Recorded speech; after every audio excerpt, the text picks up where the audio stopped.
It is a holiday morning in London, Easter week, sometime in the early 1700s. The streets around Moorfields are full of people in their good clothes, and they are all walking toward the same building. And what a building! Almost 600 feet of pale stone, columns, a cupola. It looks like a palace. It was built to look like a palace. You pay your penny at the gate. A heavy door swings open, and before your eyes adjust to the dark, the smell reaches you first. Wet straw, unwashed bodies, the sour edge of an open drain. Then the sound. Chains dragging across stone, a door struck over and over from the inside, someone laughing, someone screaming, someone singing a song with no tune. You have not come here to help. You have come to look. And on the other side of the bars, the people you came to look back at you. This is Bedlam, the first place in England built to hold the mad. For most of its long life, the rest of us knew it by a shorter name, Bedlam. Bedlam is a word we still use. We use it for chaos, for noise, for a room that has come apart at the seams. We say a place is Bedlam, and everyone knows what we mean. The word comes from a real building. From 4 of them, in fact, across nearly 700 years. Bethlehem, Bedlam. The same institution, wearing different stone. This is not a story about monsters. That is the first thing to understand. There is no single villain here, no one man with a whip. The horror of Bedlam is quieter than that, and worse. It is the horror of a system. A society that decided what to do with the people it could not understand, and then did it for centuries, in plain sight, and called it care. We are going to walk through the buildings. We are going to meet the people who paid to watch, and the people they watched. We are going to look at what passed for medicine, and we are going to meet 2 men in particular, both of them locked away, one of them entirely sane on the day they put him in irons. And we are going to end on the moment someone finally walked in and looked and refused to look away. This is the story of Bedlam, life inside the asylum. It begins as an act of charity. In 1247, a man named Simon Fitzmary gives a parcel of land in Bishopsgate to found a priory, the Priory of St. Mary of Bethlehem. Its purpose is to collect alms, to raise money for the church in the Holy Land. It is a holy place, a good place. It is not built to hold anyone. But somewhere over the next century and a half, something shifts. The first hard record comes in 1403. A royal inspector visits and writes down what he finds.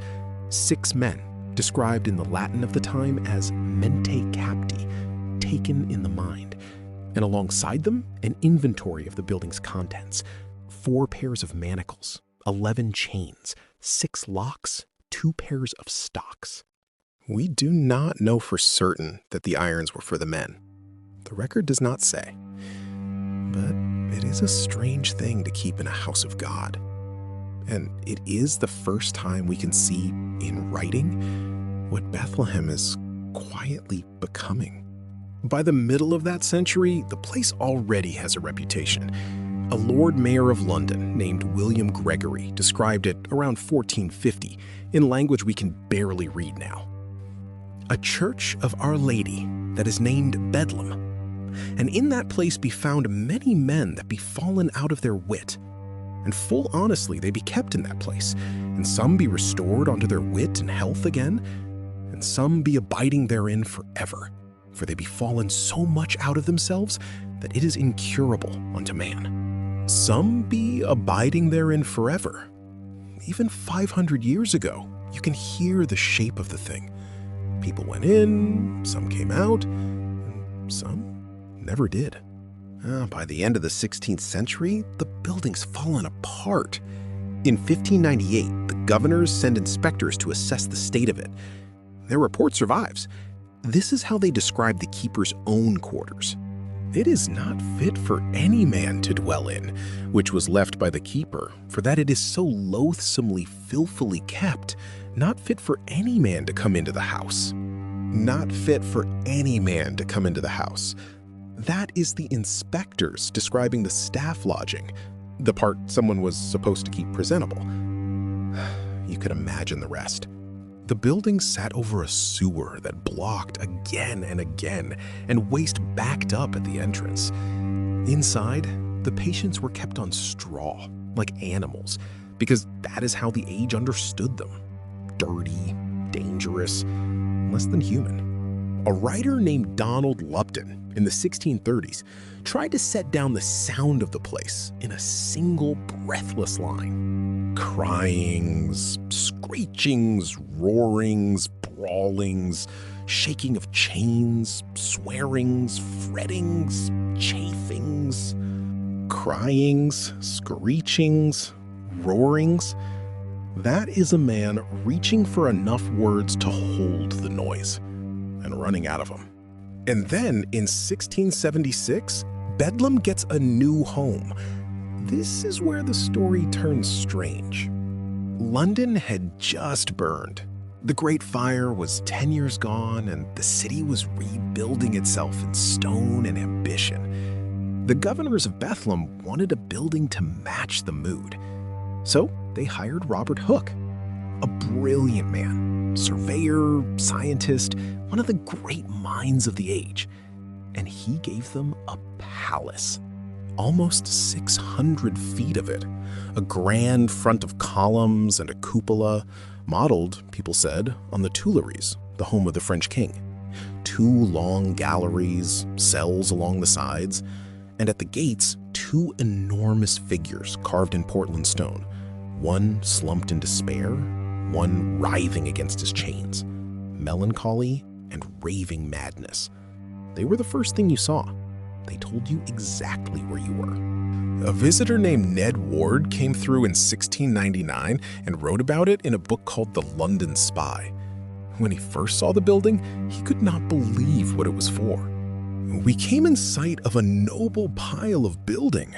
I conceived it to be my Lord Mayor's palace, for I could not imagine so stately a structure could be designed for any quality inferior. He thought it was the mayor's house, a palace for the most important man in London. Then his friend told him the truth, and Ward had a darker thought. I think they were mad that built so costly a college for such a crack-brained society. Another visitor, the satirist Thomas Brown, put the same unease more sharply. He wondered aloud which of them was truly out of their wits. Whether the persons that ordered the building of it or those that inhabit it are the maddest. Here's the thing about the palace. It was a lie.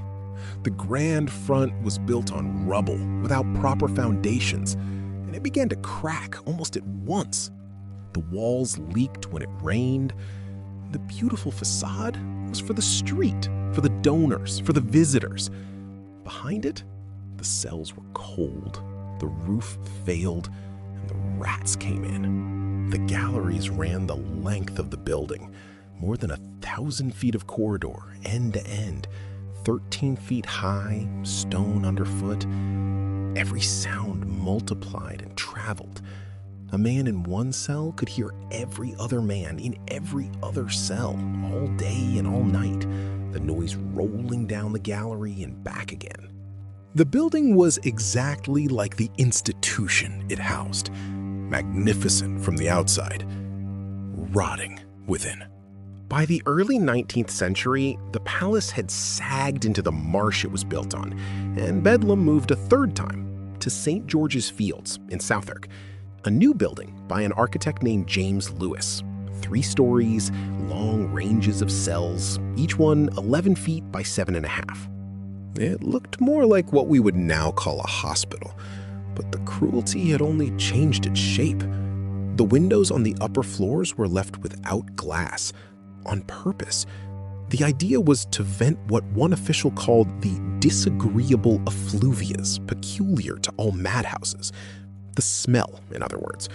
They would rather the patients froze than the corridors stank. And in winter, the patients froze. 3 buildings.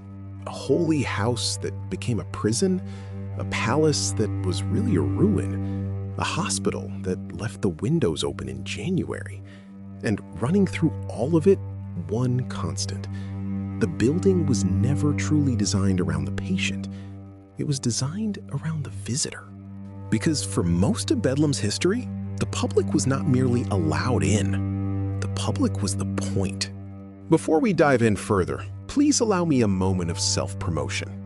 If what unsettles you about Bedlam is not the chains, but the bureaucracy behind them, the ledgers, the locked doors, the quiet decision to make a person disappear, then I have written something for you.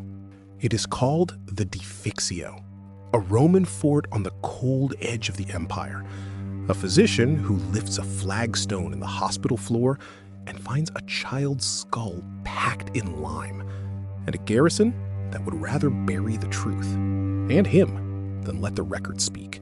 It is a story about the same thing this episode is about: what an institution chooses to forget, and the one person who refuses to. New installments are going up now. You will find the link in the show notes. Come and read it with me. Now, back to London. Back to the gates. Back to the penny and the crowd. For the better part of 2 centuries, you could visit Bedlam the way you might visit the lions at the Tower. It was a day out. The first solid record of a paying visitor is from 1610, a nobleman named Lord Percy. By the 1680s, the governors are noting the great quantity of persons that come daily to see the lunatics. And they noticed something else. The visitors left donations. The spectacle made money. A Swiss traveler named Caesar de Saussure toured London in 1725 and wrote down what it was like to walk the wards.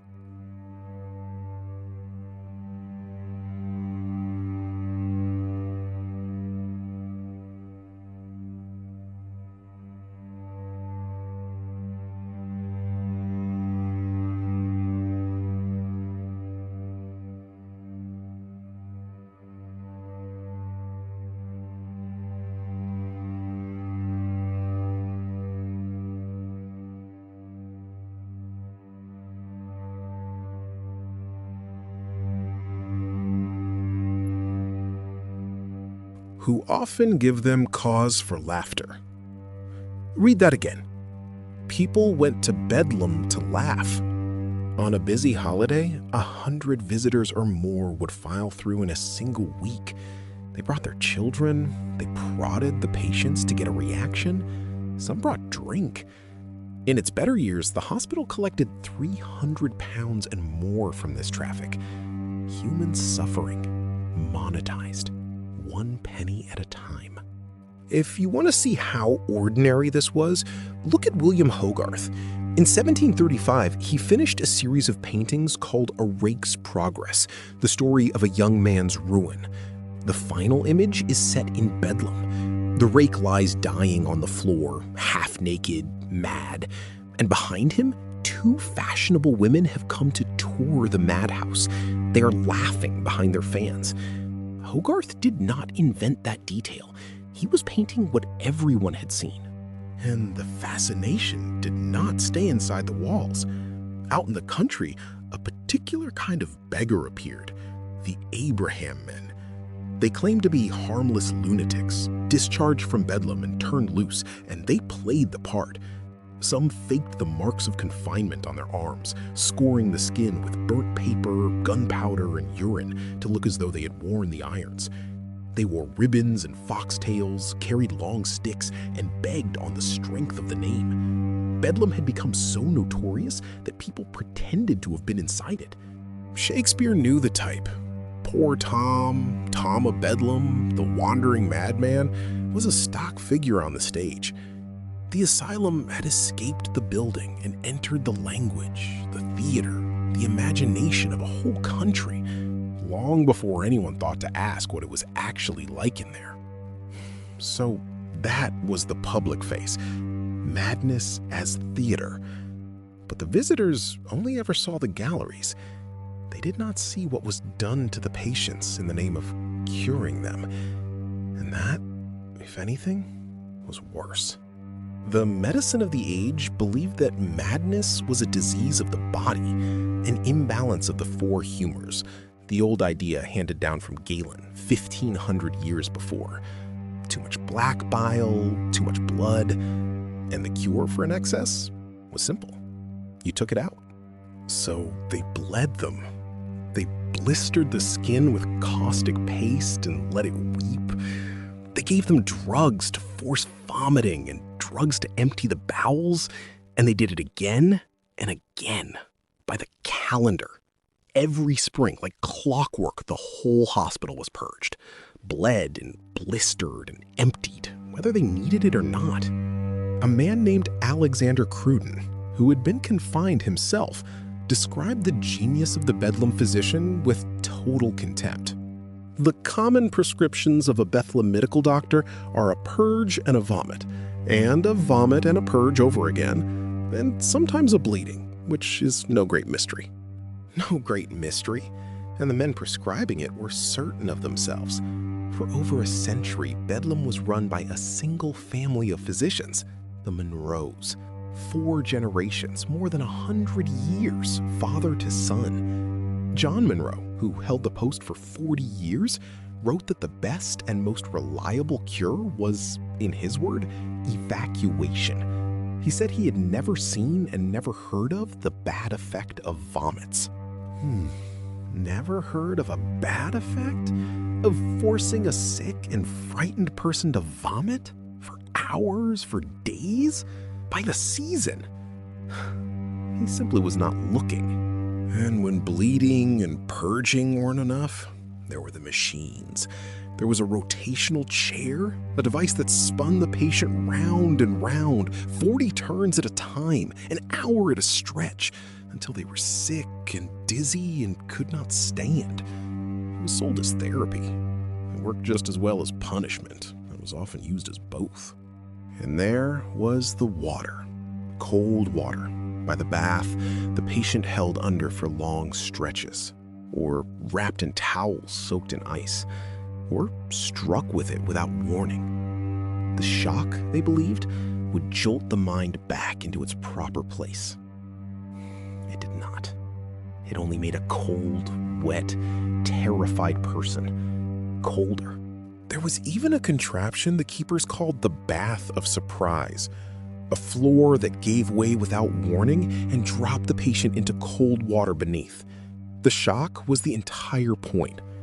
And if a patient refused to eat, they were fed by force. A spoon forced past the teeth. Later, a tube down the throat or a pump. Fear dressed up as physic. And then, in 1770, the doors were closed to the casual public. To get inside now, you needed a ticket signed by a governor. It sounds like mercy. It was not. With the crowds gone, so was the only outside eye on the place. For the next 40 years, Bedlam ran unobserved and unregulated. No witnesses. And what happens to the vulnerable when no one is watching is its own kind of answer. By the turn of the century, the hospital was dilapidated and starved of money. The surgeon, a man named Brian Crowther, was by one account generally insane and mostly drunk. The physician barely came at all. To be sent to Bedlam, one historian has written, was not only a matter of shame, it carried a real risk of injury or of death. It is easy, at this distance, to let these become numbers. A regime, a system. So let me do the thing the visitors never did. Let me stop at one cell and tell you about the person inside it. In January of 1797, a man named James Tilly Matthews was admitted to Bedlam. He had been a tea broker, he had been to Paris during the Revolution, mixed up in some doomed attempt at peace between Britain and France, and he had come home convinced of something extraordinary. He believed there was a machine. A gang of 7 people operated it, he said, from a cellar near London Wall. They were masters of what he called pneumatic chemistry, and their machine, which he named the Heirloom, could reach across the whole city and into his body. The hospital apothecary, a man named John Haslam, wrote the whole thing down, and in 1810, he published it. It is one of the first detailed accounts we have of what we would now call paranoid schizophrenia, and the detail is staggering. Matthews had a name for everything the Heirloom did to him. Fluid locking, which sealed the root of his tongue so he could not speak. Lobster cracking, a crushing pressure that squeezed the breath from his chest. Kiting, where the gang would lift a single idea into his brain and pin it there, hovering for hours so that he could think of nothing else. Lengthening of the brain, stomach skinning, cutting the soul from the sense. And the gang had names too. Bill the King, Jack the Schoolmaster, who kept the records, Sir Archie, who told obscene jokes, the Glove Woman, who worked the machine in cotton mittens and never spoke. Here is what stays with me. Matthews drew the Heirloom. He described its workings with the precision of an engineer. From inside his illness, he had built a complete and consistent world. A machine to explain the unbearable feeling that something outside himself was reaching in and taking him apart. 2 outside doctors examined him and declared him sane. The hospital said otherwise and kept him. We are still arguing, 2 centuries later, about who was right. Bedlam held the forgotten, but it also held the infamous. If you had walked the galleries in the right years, you would have passed faces the whole country knew. There was Margaret Nicholson. In 1786, she approached King George III at the gate of St. James's Palace, a petition in one hand and a dessert knife in the other, and tried to stab him. The blade was thin and turned on his coat.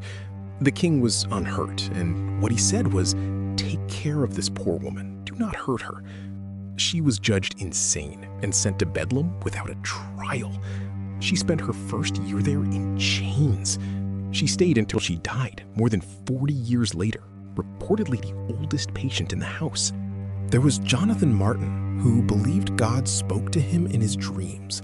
In 1829, he hid himself inside York Minster after evening prayers and set it alight, and stood and watched one of the great cathedrals of England burn. He was found not guilty by reason of insanity, over his own furious objection, and sent to Bedlam, where he went on drawing his visions until the day he died. And then there was Richard Dadd, a gifted young painter traveling the world until something came apart in him and he became convinced that his own father was the devil. In 1843, he killed him. He spent the rest of his life, more than 40 years, confined as a criminal lunatic. And inside those walls, he painted tiny, jeweled, obsessive canvases. The most famous of them, a thing called the Fairy Feller's Masterstroke, worked over for years, every blade of grass rendered in miniature. Some of the strangest and most beautiful art of the century came out of a cell in Bedlam. Matthews, at least, was understood to be ill, even if the treatment was useless. The next man was not granted even that. His name was James Norris. Some records call him William. He was an American sailor, and he came into Bedlam around 1800. He was difficult. He had hurt people. And so in 1804, the keepers solved the problem of James Norris permanently. They built him a harness. I am going to describe it because the description is the horror, and it survives in the official record, word for word. A stout iron ring around his neck. From it, a short chain running to a ring that slid up and down an upright iron bar, more than 6 feet tall, fixed into the wall. Around his body, an iron bar riveted shut. From that bar, projections that enclosed each arm and pinned them to his sides. More bars over the shoulders, riveted front and back. He could not raise his arms. He could not walk more than a step from the wall. He could not lie on his side. He stayed in that harness for more than a decade. And here is the part that turns the stomach. James Norris was not raving. He read constantly. History, biography, anything the keepers would bring him. He read the newspaper every day and followed the war against Napoleon closely, and he could discuss it coherently with anyone who stopped at his cell. He kept a cat. For years, a clear-minded man lay chained to a wall by the neck, reading the news, stroking a cat, going nowhere. The world did not know he existed. Until 1814, when somebody walked in. The man who walked in was named Edward Wakefield, a philanthropist, a Quaker by temperament, part of a small circle who had begun to suspect that England's madhouses were hiding something. In 1814, he went into Bedlam to see for himself. He found Norris in his harness. He found the women's wing, and he wrote it all down for a committee of Parliament. About one side room, he wrote this. One of the side rooms contained about 10 patients, each chained by one arm or leg to the wall. The nakedness of each patient was covered by a blanket gown only. The feet even were naked. And the men's room was the same. 6 patients were chained close to the wall, 5 handcuffed. All were naked, except as to the blanket gown or a small rug on the shoulders, and without shoes. One complained much of the coldness of his feet. One of us felt them. They were very cold. One of us felt them. They were very cold. A grown man, chained naked to a wall, complaining that his feet were cold, and a visitor reaching down to check and finding that, yes, they were. Wakefield said he could hardly imagine a human being in a more degraded condition. The room, he said, had the complete appearance of a dog kennel. Wakefield brought an artist to record Norris in his irons. The engraving was printed, laid before Parliament, and sold in the street. And a public that had spent 100 years laughing at Bedlam finally saw it. Norris was taken out of the harness not long after. He died within months. His body had nothing left. But the picture did its work. In 1815, a parliamentary committee opened an inquiry into the madhouses of England. The testimony was damning. The member who brought the report to the Commons, a man named Rose, did not soften it. In no country were there any set of people so unprotected as the unhappy persons to whom the report referred. The way in which they were usually confined was that of criminals, and their treatment was in general worse than the ordinary treatment in jails. Worse than the treatment of criminals. Said out loud, on the floor of Parliament, about people whose only crime was to have lost their minds. Too few keepers, and the few too cruel. And when it was over, the men who had run Bedlam were finished. John Haslam, the apothecary who had so carefully documented Matthews and his heirloom, was dismissed. He lost nearly everything and had to sell his library to survive. Thomas Monroe, the last of the dynasty that had ruled the place for a century, lost his post. He was denounced, in the language of the day, as wanting in humanity. Wanting in humanity. That was the official verdict on a physician who had inherited the care of the mad as a family business, and who, by the end, barely visited the wards at all. And slowly, the thing began to change. It had actually started years earlier, and not in London.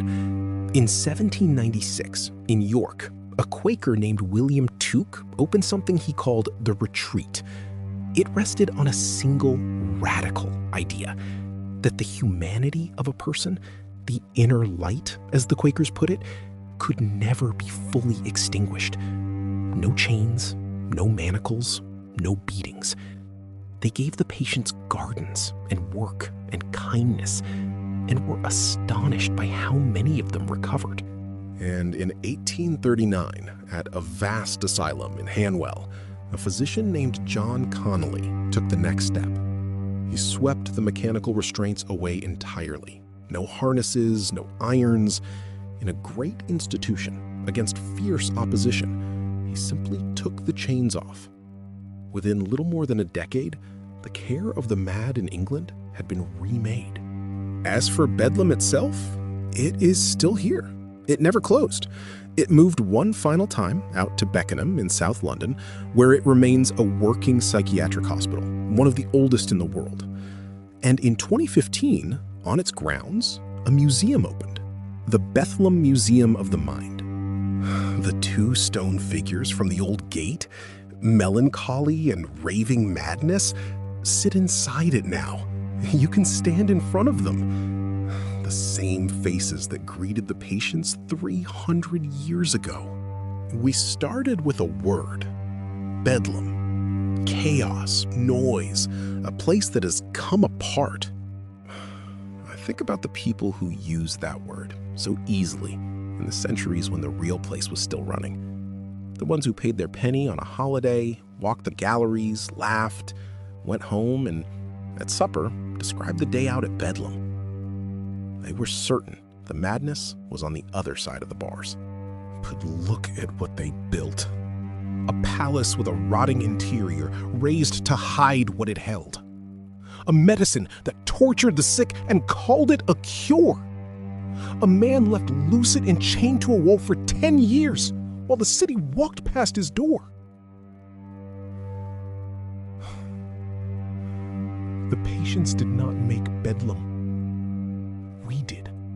Sane men with good intentions and account books. One reasonable decision at a time. So here is the question I cannot put down. Not whether they were cruel. They were. The question is whether they knew.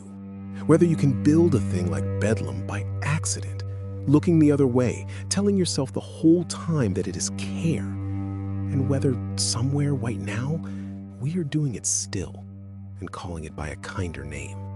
Hi, I'm A.M. Blackmere. Thank you for listening.